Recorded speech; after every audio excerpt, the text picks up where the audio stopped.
Hi all, HSI social science previous കുറച്ച് ചോദ്യങ്ങൾ നോക്കാം. എക്സ്ഫോലിയേഷൻ ഏത് തരം അപക്ഷയമാണ്? എക്സ്ഫോലിയേഷൻ എന്ന് പറയുന്നത് അപക്ഷയമാണ്. അത് ഫിസിക്കൽ വെതറിങ്ങിന് എക്സാമ്പിളാണ്, ഭൗതിക അപക്ഷയത്തിന് എക്സാമ്പിളാണ്.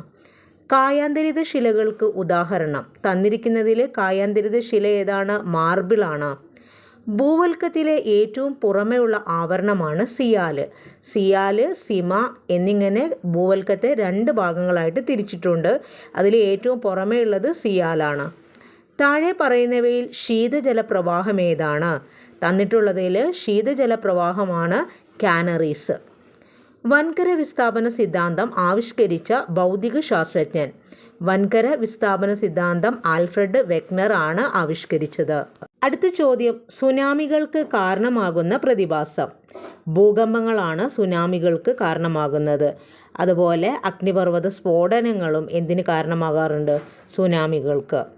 ഇന്ത്യൻ ജനസംഖ്യ ലോക ജനസംഖ്യയുടെ ഏകദേശം എത്ര ശതമാനമാണ്? 16%. ഇന്ത്യയിൽ ഏറ്റവും കൂടുതൽ ജനങ്ങൾ കുടിയേറ്റം നടത്തുന്നത് ഗ്രാമങ്ങളിൽ നിന്ന് നഗരങ്ങളിലേക്ക്. തന്നിട്ടുള്ളതിൽ മെഡിറ്ററേനിയൻ കാലാവസ്ഥയുടെ പ്രത്യേകത. ശൈത്യകാലത്തെ വർഷപാതമാണ് മെഡിറ്ററേനിയൻ കാലാവസ്ഥയുടെ പ്രത്യേകത. വെസ്റ്റേൺ ഡിസ്റ്റർബൻസ് എന്നൊക്കെ അറിയപ്പെടുന്നത് ഈ മെഡിറ്ററേനിയൻ കാലാവസ്ഥയാണ്. അപ്പോൾ വീഡിയോ ഉപകാരപ്പെട്ടാൽ ലൈക്ക് ചെയ്യാനും ഷെയർ ചെയ്യാനും കമൻറ്റ് ചെയ്യാനും മറക്കരുത്. താങ്ക്